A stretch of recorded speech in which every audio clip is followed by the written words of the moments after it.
Not marble, it's granite.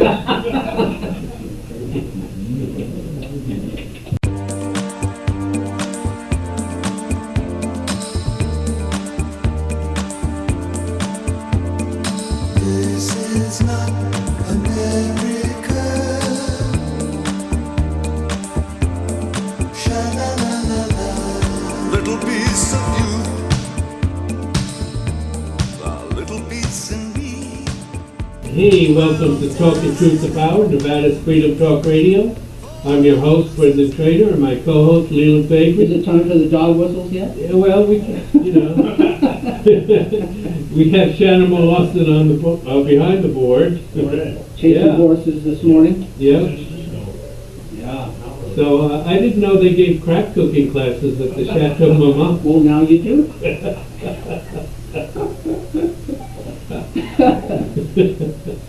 Do you think he got one of those subsidized crack pipes? Well, I think you probably did. Probably got the first one available. Well, this was an interesting, to say the least, last few days. The world has changed. I think we got ourselves a Cold War. Yes.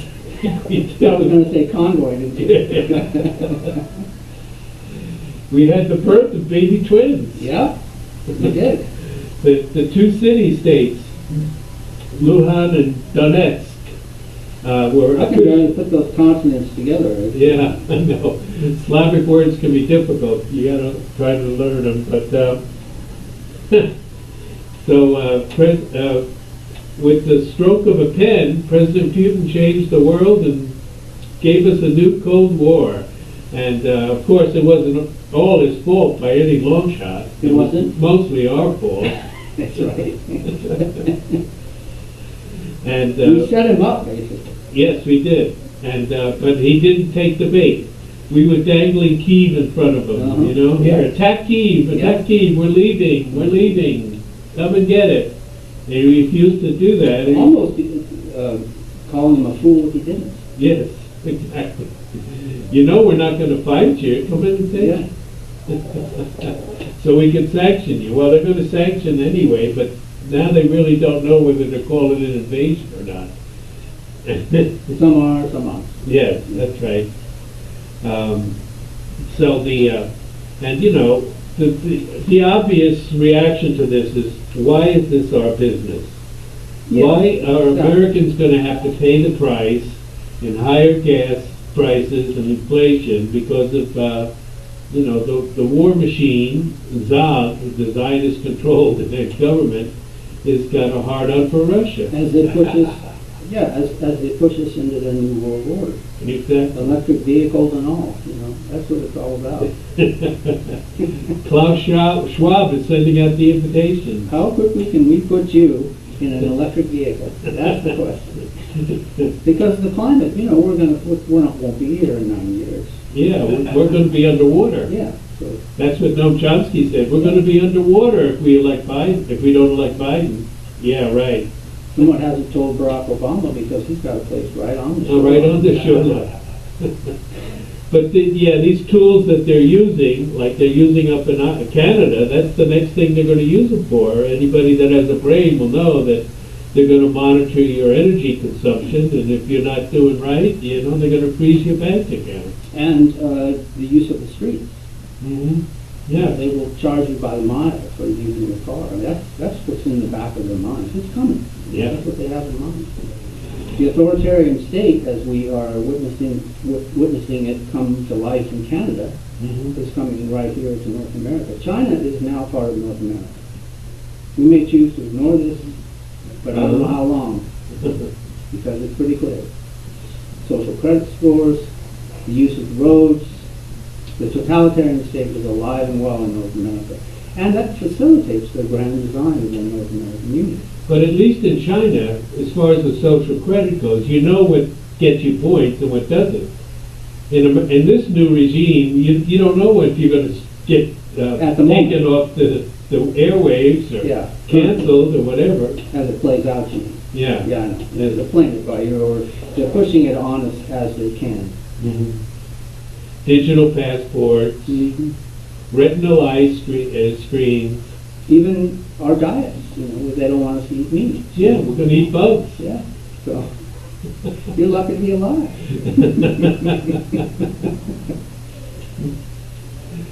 Yeah, the cicadas and beetles and larvae, yum, yum, yum. Anyway, Donald Trump said that Putin's move was brilliant. Yeah, he did. And it is. It is, exactly. He jujitsu'd them again. I saw an article on Huffington Post this morning that discredits that statement, as you know they would. Yeah, sure. But it was all ironic from Trump's perspective. Mhm. And it was clearly from, if there is such a thing, a classy way to interject yourself in the Ukrainian theater. Yeah, so the bombardment of the city, people close to the border, to the front lines, were basically living in their basement. Water lines had been cut. It was really a dire situation, and so Putin decided to act. He said it should have done it a long time ago. And then he gave a long speech about the history of Russia and the Ukraine, which people in this country mocked, And I wish they had put some translation on that speech. I would have really enjoyed seeing what he had to say, but I couldn't understand it. Oh, you mean with the voice translation? Uh-huh. Yeah, they're pretty rugged, those voice translations. But I'm sure there's a printout. They're very good about that. Mhm. They put go to I think it's Moscow.gov or RussianFederation.gov or whatever it is. They have look up the Russian websites, and they do a really good job of putting out their statements. All But the in time. real time, No, it it was wasn't hard. there. No. And so. No. So basically he reiterated that Ukraine was an artificial creation of the Soviet Union. Lenin, and he said that Lenin kind of pushed the Donbass region into Ukraine, and it wasn't naturally part of Ukraine. And, after 7 years, he had the right to step in, I think. You mean since 2014? Yeah. Yeah. Yeah, it was going to happen. Mhm.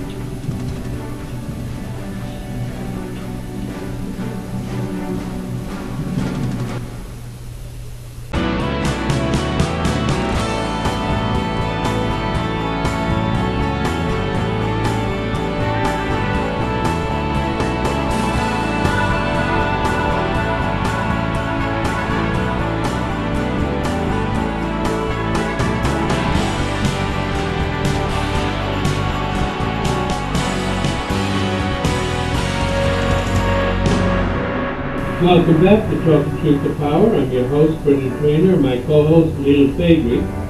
So, this Putin, when he gave his talk about the history of the situation, Professorial. he mentioned something that, was not really known, that in 2000 he asked President Clinton, if Russia could be part of NATO, it's a defense alliance, Mhm. and Clinton just kind of chuckled at him and brushed him off, so. Was that when Clinton took the nuclear weapons out of the Ukraine? And then Zelensky did say something about he would like to reconstitute the nuclear weapons, and Putin thinks that he could do it. He said that he has the old equipment from the Soviet Union, and he could retrofit them, and possibly retrofit them, I don't know. But the main thing is the other missiles that are in. The main thing is that they ignored the Russian, not ultimatum, but demand or questionnaire about creating a new security agreement for Europe, and the U.S. just ignored the essential question. Does that mean Minsk agreements or? Well, Minsk is separate, but let's just say they're tabled for the time being. I mean, good way of putting it. yeah, there's a possibility that if like Zelensky loses and a pro-Russian government comes into place, that they might revive it, but it doesn't look good. I think Jesus will come back first. Probably, because, but Clinton said that they were a nation now that's controlled by outside forces. And Biden, was upset about that, but he should. I would have imagined him to be upset about that. Because he's been on the tape for how many years? I mean, who hasn't been on the tape? Pelosi's sons have been in there, taking money out of the country. Yeah, they're being exploited. Absolutely. No, absolutely. They're a shell of the former self, and they're in big trouble if they don't have Russia's help. So. Yeah, what a mess. Tulsi Gabbard has said the same thing. She said the Ukraine is not a democracy, and they actually have put dissident voices in prison, shut down TV stations. Anybody that was mildly pro-Russian was subject to, state action against them. She's going to be speaking at CPAC. Yeah, I've heard that. Yeah, very interesting. Yeah, the Democrats are so upset at her. Yeah. I don't know if she'll be a Democrat for long. I don't think so. Yeah. I think that's exactly what's happening here. Yeah. She's setting herself up for. Yeah. I mean, she did come into Trump's office and potentially seek the cabinet level position. Remember that? Yeah. Yeah, she was interviewed. Yeah. Back in 2016. Mm-hmm. Yeah. In the transition period. Yeah. And she's getting a lot more airplay on conservative media, so it's possible. I don't think she's an official contributor to Fox, but she's certainly on there quite a bit now. Yeah. They don't say, and Fox contributor, Tulsi Gabbard, but she's on there. She sure is. Especially with that Russian sympathizer, Which one? Tucker Carlson. Oh, yeah, right.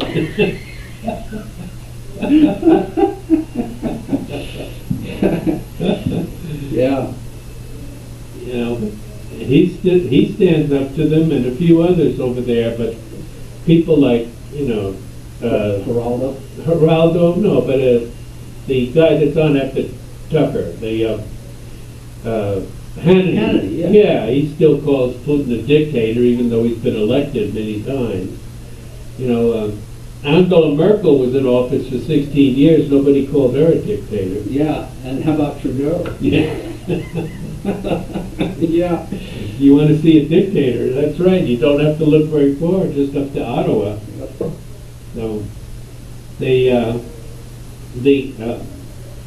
it just proves that the people that are running Washington are megalomaniacs, have no desire for peace, and they've been trying to overthrow Russia since the end of the Cold War.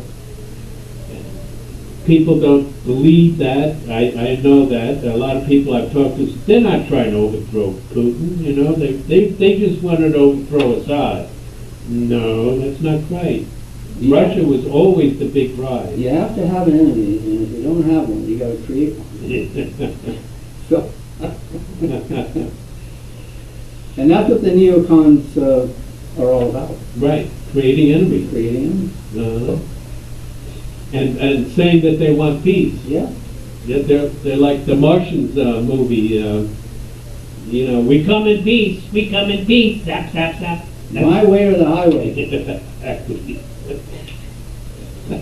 Even Romney got some attention this week for being right about Putin. Did you see that? And when he and Obama were debating back in 2012, I guess it was. Yeah.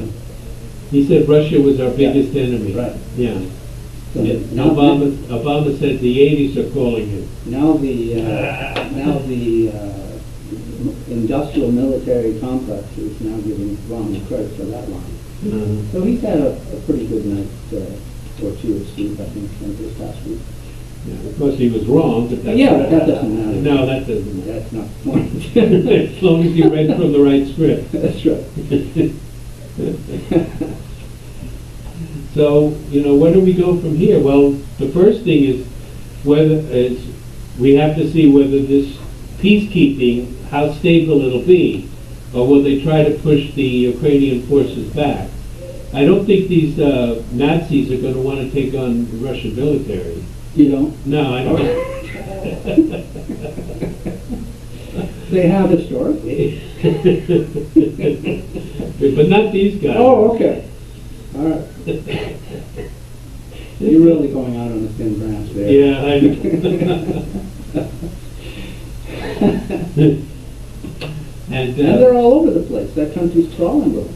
yes, it is. Yeah. So, It started with the 2004 George Soros, the Orange Revolution, they called it. mhm. And they put in a very Western president, and one of the first things he did was he erected a monument to Stepan Bandera. He was the Ukrainian that was the head of the Ukrainian forces in league with the Nazis. And in Lvov, which is where we moved our Yeah. embassy. Right. It's a lovely town. Ludwig von Mises was born in Lvov. I didn't know that. Yeah, there's a little plaque in the Jewish section, the house where he's born in. Interesting. But it's a lovely town and very cheap. I mean, you can live there. I mean, not live there, but you can vacation there for next to nothing. Mhm. And it's great cuisine. It's got that Viennese flavor to it. It's more of a Western city than it is an Orthodox Russian city. But they should give it back to Poland. That's basically, Stalin took that area of the country away from Poland. I think he gave Poland something more up north, closer to the Baltic Sea. But he took away that area from Poland and plopped it into Ukraine, and it's been a hornet's nest ever since. Yeah. Yeah. That's pretty good. Politely. Yeah. There we go. So we're going to have to wait and see how this plays out. Whether the German Chancellor he temporarily suspended Nord Stream 2, but it's not. I mean, it was already suspended until they finish some inspection or other that they have to do and do some other corporate paperwork. But if he's going to give that up, then Europe is in big trouble. Well, we all are, because demand for fossil Yeah. fuel is still there, and they haven't pushed enough of us into electric cars to alleviate the concern. So, yeah, we're going to all be pressed for energy consumption. Mhm. $4 a gallon gas. Sooner, the American people, I don't think, are going to stand for that, for a far-off country that 85% can't point out at where it is on a map. Right. Well, there's going to be articles of impeachment, literally, the day after November's election. Yeah. So the question is, in the aftermath of his impeachment, what happens? We go to her. Is it going to go to her, or will she have accepted a seat on the Supreme Court? Mhm. Because he's promised that seat to a black woman, Yeah. even though she's not black. She's got pigment in her skin, but she's not black. No. Mostly Asian, I guess. But Jamaican and Asian. yeah. Yeah. Boy, was she fashionably coiffed. Did you see that black leather mask? Well, yeah, and I'm thinking that it was like her final test. She wanted to go to Europe. She said she hadn't been to Europe, remember? Right. So here's your chance, Mr. Holt. Kamala. Let's see how you do. And I don't think she passed the test. No, I don't think she got the test. So they'll probably try to push her into that Supreme Court seat, I think. Well, I think that's what their plan is. Yeah. They don't want to talk about Kosovo. They don't want to talk about that. She said there's no war in Europe, and so did Chancellor Scholz. And then Putin pointed out to him during their press conference, what about Yugoslavia and Kosovo and all of that? Belgrade was bombed by NATO. And Yeah. Well, and that's the other thing, too. How can they keep this thing going? That's the whole point. They've got to keep NATO financed. Right. It's status quo.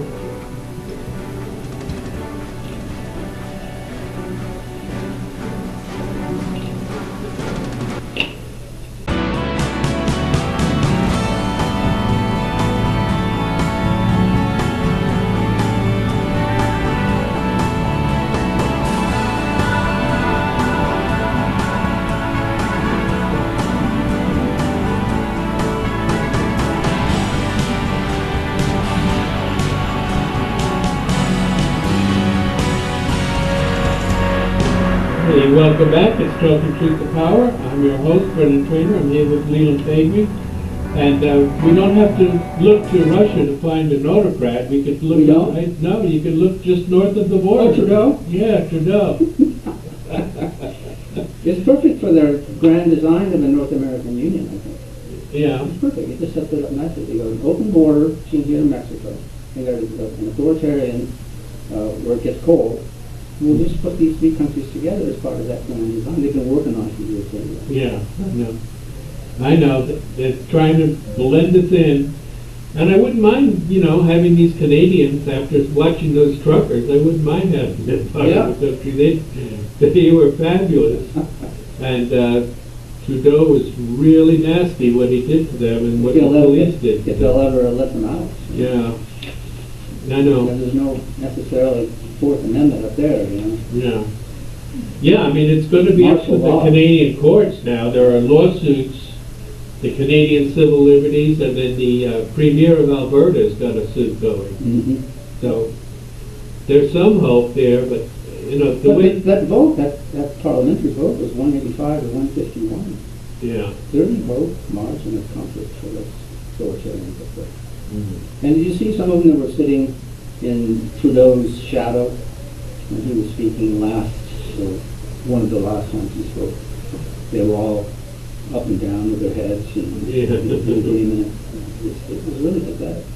It is. What's happened in North America. What's happening to Western countries in total? I mean, it's awful what they've done with the people due to COVID, and you would sure like to see that there is a big scheme behind it, and the ringleader is this enigmatic Klaus Schwab. Yeah. Born in Ravenshead, Germany. I mean, that's a bad guy right there, All the connotations of fascism that he brings forth. And then we have the honk honk is a Nazi salute, isn't it? Yeah, who knew? I guess if there's two short honks, that sounds like Hitler to these people. Well, these people, Honk honk. the member of parliament is this one, Sophia Norwitz, and she's a dual citizen of Canada and Israel. Oh my gosh. Yeah. How many dual citizens are in these governments that are Israeli citizens, actually? Because if they're a dual citizen, which one is preeminent? I mean, they might be in the Canadian Parliament, but where does the first loyalty lead or lie? And you don't see too many people with Japanese Canadian citizenship. No, you in the don't. parliament. That's true. What you see is all these people with American and Canadian and Israeli citizenship that are in the halls of power. So is this a prelude to our Jews in the news segment? Well, we do have a one that's going to make our friends at the ADL upset. Oh. Hate it when you do that. I know. We have to keep the image up. They like us to keep the image up, to keep the narrative going, but sometimes you have to tell the truth. So apparently they confiscated 60 truck rigs and arrested about 200. Was it only 60? Well, at the last count, maybe it's more. Millions in assets impounded. Police brutality. Talk about Russia and their little green soldiers. Did you see that the uniforms they had like? I did. Yeah. Yeah. No ID badges. Gave them very sort of a special Right. uniform status. Yeah, without a badge, so you can't You wouldn't know. know who it was. They might not have been your normal constabulary. It might have been something quite unique up there. I don't know. We won't know probably. No, you probably won't know. So I don't know. Will that make some conservatives kind of question their Slavic devotion to the police? I mean, the police have been, even in America, they've been, enforcing these COVID laws, and the sheriffs in the United States often refuse to enforce them, but the police very rarely refuse. They take their orders, and we're just following orders. Yeah, we're following orders. So, oh. And the way that democracy died up there, like you said, in the parliament, it reminds me of the Star Wars episode when they made the emperor, and Princess said, that's how the republic dies, with applause. And that's how democracy died there. Shanimal must have seen that episode. Yeah. I missed it. Okay. Well, you know, they can't let a crisis go away. No. I mean, they talk about how important democracy is, but how often do you really see a democratic government that, you know, Yeah. stands up for the people's rights in Right. these types of situations? Mhm. I don't know. I don't know if democracy is all that it's.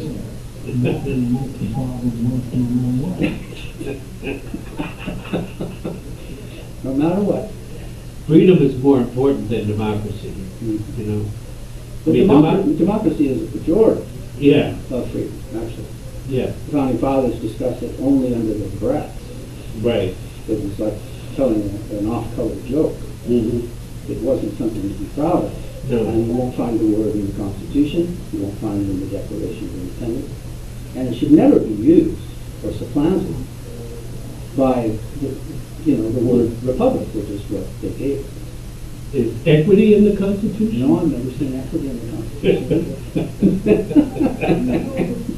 Yeah, we know the thing. But you make a good point, Shannon, is that there are very few in our successor demographic groups who are well enough educated to even understand what they're witnessing. Or even if they're witnessing it. Right. We don't even know if they're even seeing the superficial story from the propaganda media. Well, you know, we saw history made both in Canada and in Russia this week. Very few people will have any sense of what that means. You know, they don't think in those terms, and it's going to be a change event that's going to influence people for a long I time. mean, like a false flag, that kind of thing? Well, no, I mean a historic event, like Like Pearl Harbor? yeah, Like the sinking of the Lusitania? like the shot heard round the world. Very few people knew that was going to start the American Revolution, but it did. And so the birth of the twin babies. Yeah. It's starting there for sure. Yeah. I mean, like you said, welcome to the new Cold War. Every day. Well, that's the mentality, that every day is the same. And America will always be number one, and we will never have to give up any our hegemony over. You know, that's what this whole thing was. It's The unipolar. the unipolar moment, and you know, keeping the status quo in Europe the same, which is America, the hegemon over there, even though we're not needed.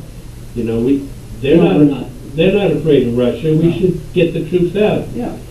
There's no hegemon. France and Germany will balance each other out, you know? Yeah. And Russia is big, but it doesn't have imperial ambitions like they say. I mean, when they say he wants to bring back the Russian Empire, I don't even know what that means. Well, and especially as, economically speaking, it is only effectively commerce-sized Texas or Italy, something relatively speaking. I take exception But it has to oil. that. But it has oil, and that's a very...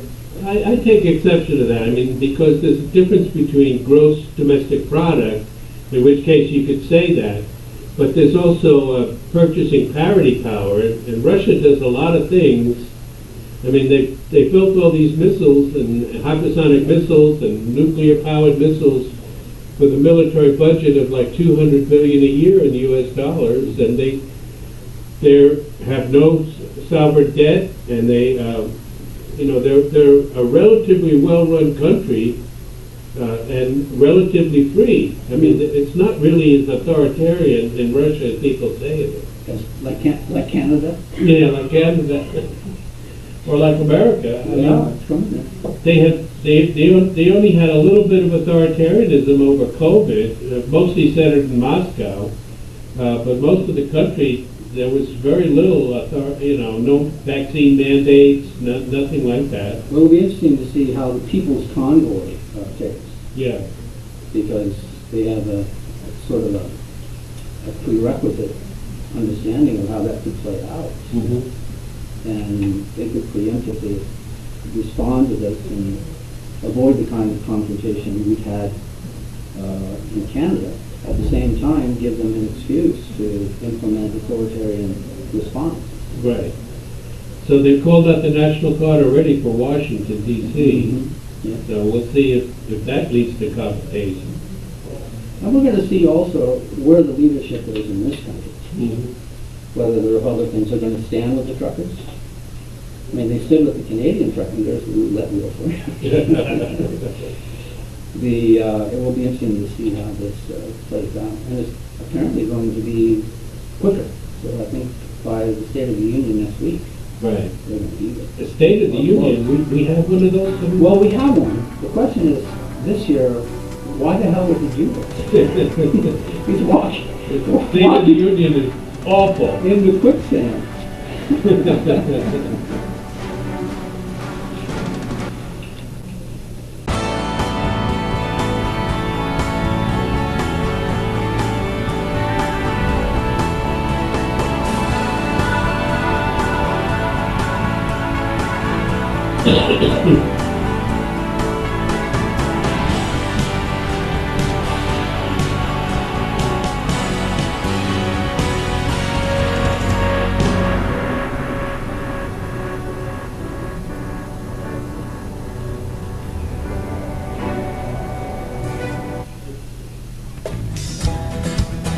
Sounds good. Yeah.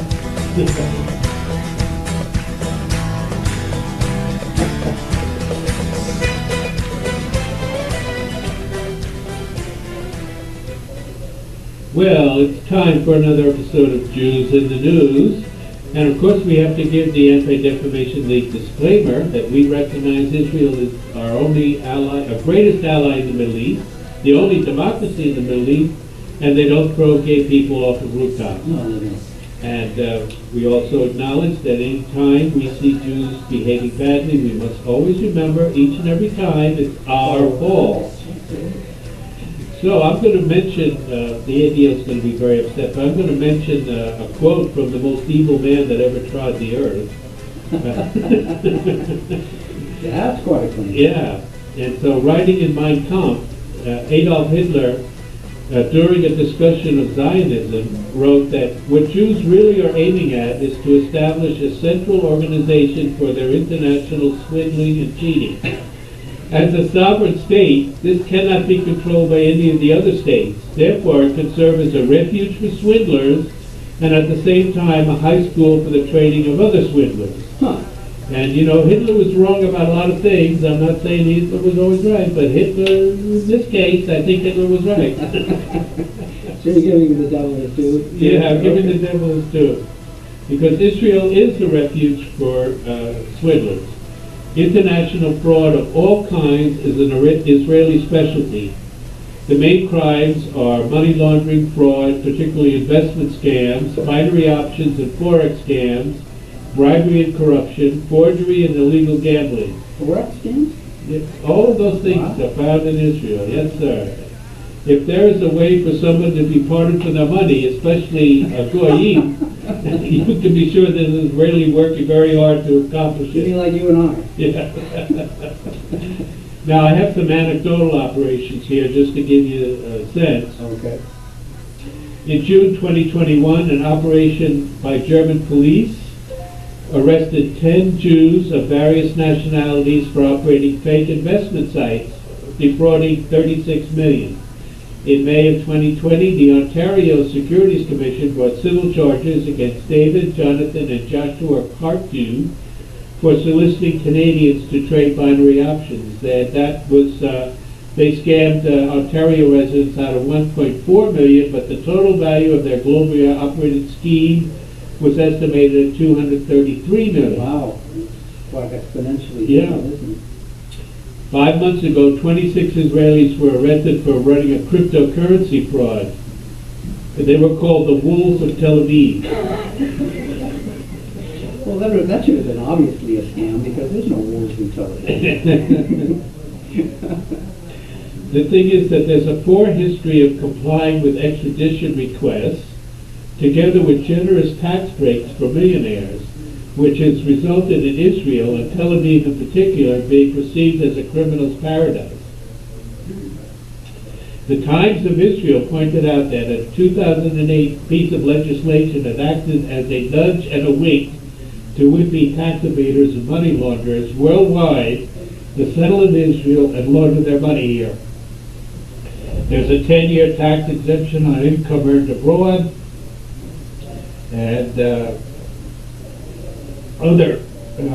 gives a 10-year exemption on reporting earnings. In other words, it's a haven, and of course there's the right of return that any Jew can come and settle in Israel. Mm-hmm. And does that happen very often? I think so, yeah. So, I'm surprised Miss Maxwell didn't have a chance to take advantage of that. Well, she might still. Right. The so-called sting of the century, in which over 1 billion euros was taken by a tax scam between November 2008 and June 2009 from the French government.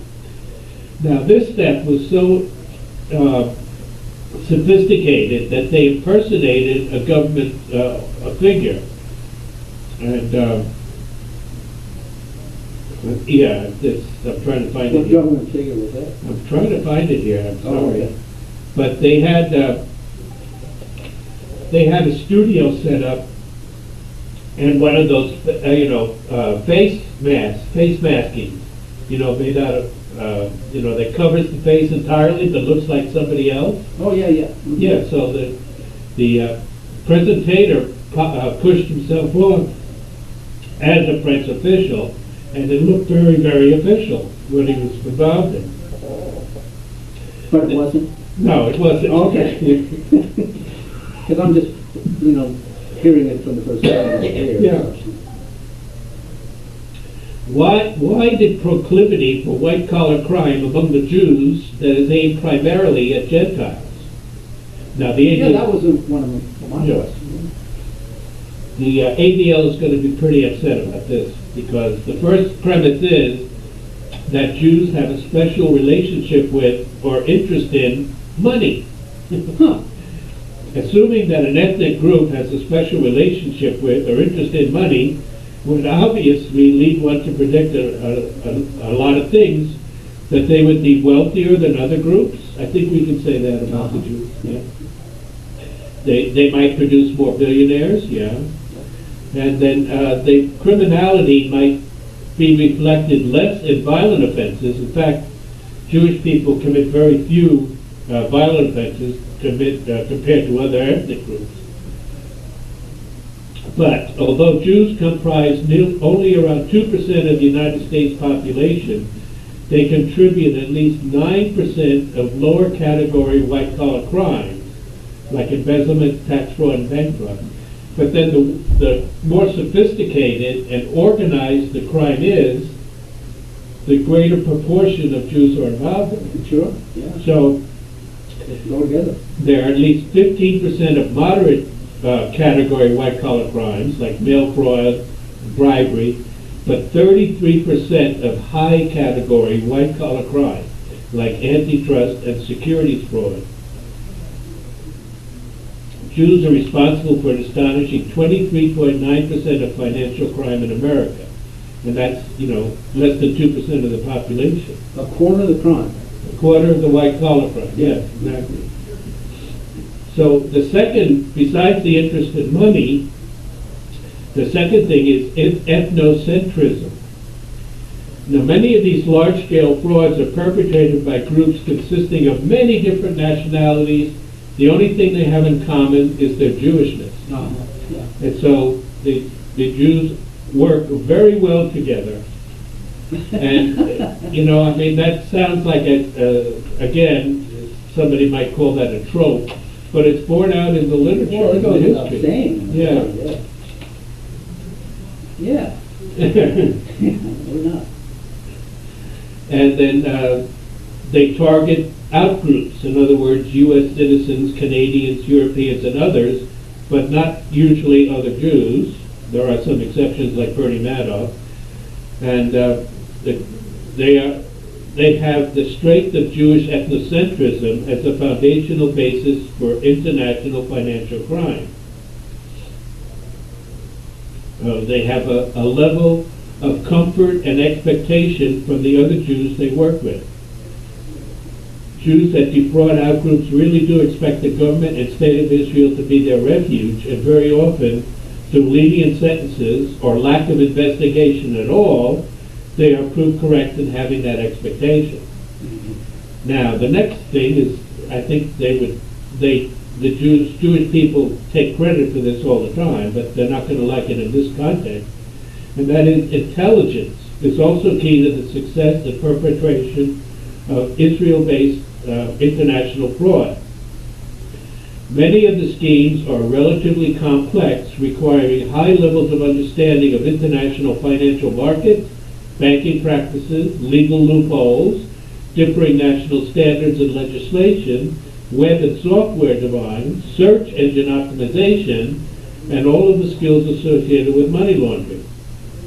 As mentioned above, Israelis are responsible for some of the biggest thefts in the financial history of several nations, often involving government-level fraud. These frauds have been executed thanks to the input of large numbers of highly intelligent and multi-skilled Jews who dedicate themselves to the criminal acquisition of wealth. This is all from the literature. I got the bulk of it from the Occidental Observer, I think, which is Professor McDonald's.